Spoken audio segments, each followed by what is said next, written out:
그래서 내가 도대체 지금 무슨 말을 했을까? 아. 자, 불완전함을 알면서도 어차피 우리가 닿을 수 있는 게 불완전함밖에 없다는 걸 알면서도 완전함을 향해서 달려나가야 하는, 노력해 나가야 하는 거다라고 이렇게 제가 그럴싸하게 말은 뱉었지만, 솔직히 아니 내가 완전함에 닿아 본 적이 없는데 내가 완전함을 모르면서 어떻게 완전함을 추구할 수 있어요? 그리고 불완전함을, 그러면 완전함을 모르는데 불완전함을 어떻게 알 수 있죠? 불완전함을 모르면서 왜 불완전하다고 판단하는 거죠? 자, 이런 언어 놀이로부터 나오면 이 모든 언어를 파괴하는 그 너머에 있는 뭔가 순간적인 선택? 매번 어떤 선택의 순간? 어,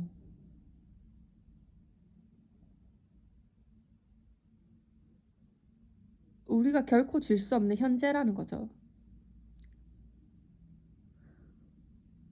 어, 그 순간적 선택이란 선택의 순간이 모든 살인이 그렇고 모든 희생이 그렇다, 이런 얘기는 아니에요. 솔직히 이런 거는, 이런 순간적 선택이나 선택의 순간이 어떤 일상적인 경험에서도 올 수 있어요. 그게 제임스 조인스가 말하는 현현이라는 거겠죠. 사실 우린 그거를 줄 수 없어요. 이해할 수 없다니까요.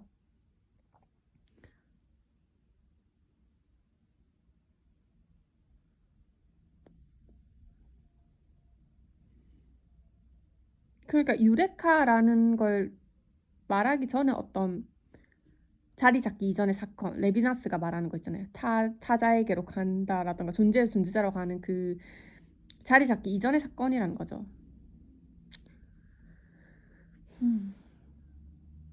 그래서 그게 자리 잡아서 유레카, 이해하기 전에는 내가 그걸 이해할 수 있을 거라고 생각하고 한 게 아니잖아요. 근데 하고 나서 보니까 유레카인 거야.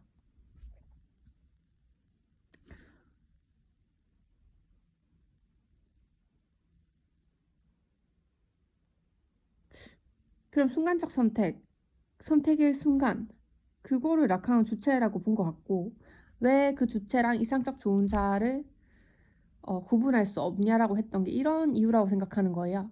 왜냐면 이상적 좋은 자는 어떤 인간 세상에서 선이라고 생각하는 그 관념에 의해서 지배를 받는 게 명확하기 때문에 라캉이 그렇게 의심을 했겠죠. 그런 프로그램화를 따랐을 거니까. 선한 행위를 하는 그 자체가 배움에 의한 것이라고 생각을 하는 거죠. 왜냐면 그런 배움 없이 매 순간 그런 거를 창조해내기란 사람이 어렵잖아요. 그래서 그런 의심을 했을 거예요, 라칸은. 근데 왜 주체랑 이상적 좋은 자를 구분할 수 없다라고 말년에 가서 말한 건 아까 제가 말한 느낌이랑 전 비슷할 거라 생각해요. 저도 그런 생각이 들기 때문에요. 그러니까 내가 그런 식으로 되게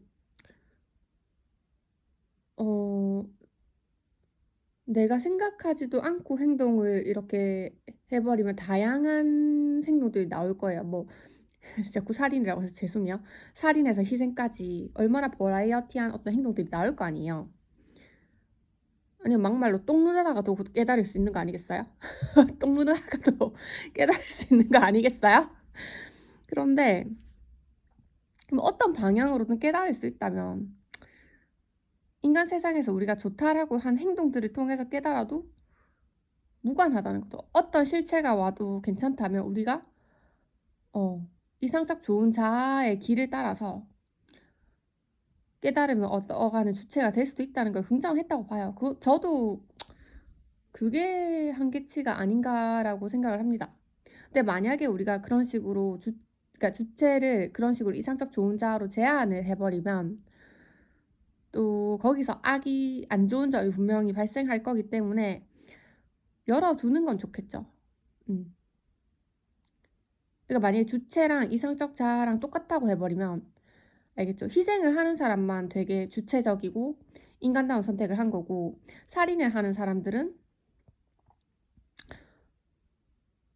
너는 살인을 안 하고 희생을 해서 깨달을 수도 있는데 너는 굳이 살인을 하는구나. 이 나쁜 놈. 이렇게 해서 편가르기가 될 수가 있잖아요. 그걸 염려했던 것 같아요, 락항은. 그렇게 하면 안 되는 종교적인 것, 그러니까 안 되는 거니까요. 그래서 이 두 가지 관점을 잘 적절하게 이해를 하고 가져가야 되는 게 좋다라는 거예요. 제가 진짜 하고 싶은 말은 이런 말들인 것 같아요. 그래서 덧붙이자면 왜 제가 이런 식으로까지 생각할 수 있냐면 그 영적 세계관에서요. 우리가 지옥에서 벌을 다 받잖아요. 그러면 벌을 다 받아서 뭔가의 어떤 어 선하기 때문에 인간으로 온다라고 해요. 선하기 때문에. 그러니까 당연히 신 이상의 어떤 존재가 되기 위해서 수행하러 인간으로 태어나는 거니까 그러니까 벌을 받고 그런 조건이 되면 다시 인간으로 태어난다는 거예요. 아시겠어요? 그러니까 악이라던가 그런 게 되게 소멸하고 그렇게 해야 되는 게 아니라는 거예요. 그러니까 이게 어떻게 설명하지? 예를 들면 제가 수능은 기초 수학 능력이라고 했잖아요. 기초 수학 능력 시험이라고. 물론 1등급에서 9등급이 있겠죠. 근데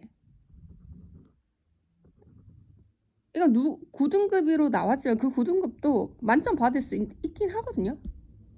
아시겠죠?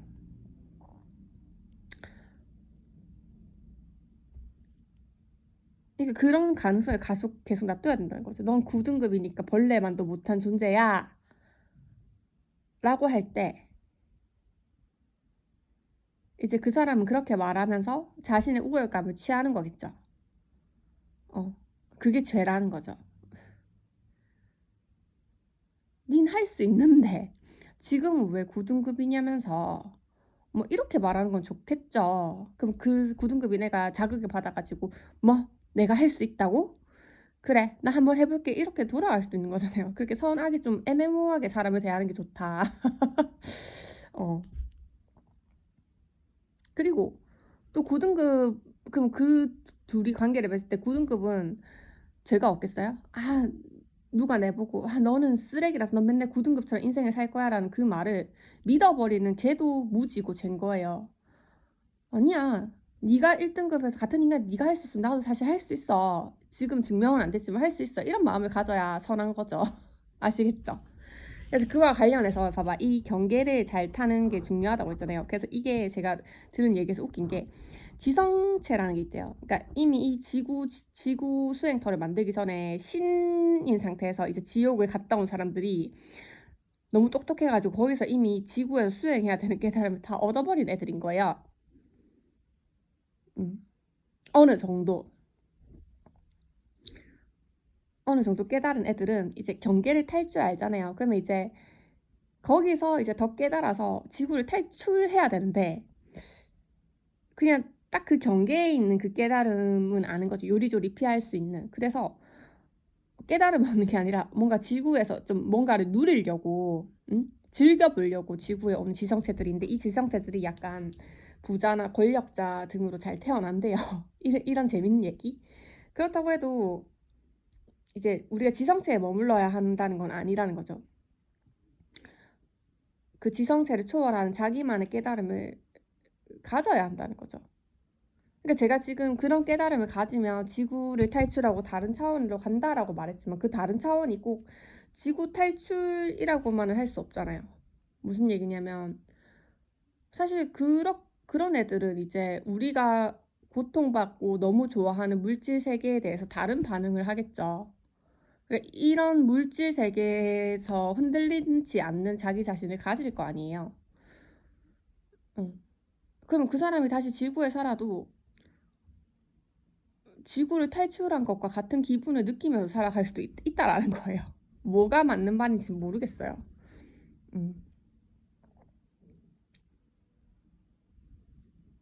근데 이제 결국엔 저는 저의 깨달음으로 기결되는 거죠. 그래서 나는 어떻게 살 것인가, 그건 다음 편에 정리하도록 하겠습니다.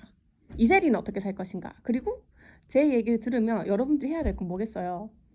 내 얘기를 이해할 필요가 없어요. 그래서 이런 걸 깊게 경험하든 제대로 경험하든 상관이 없어요. 어쨌건 여러분이 여러분 나름으로 경험할 거 아니에요. 그러면 그래서 당신은 어떻게 할 건가? 이게 제일 중요한 거 아니겠어요? 당신이 당신의 깨달음을 얻기 위해서 어떻게 할 건가? 이세리란 사람은 이세리란 사람의 깨달음을 얻기 위해서 요렇게 했네. 그뿐인 거예요. 그죠?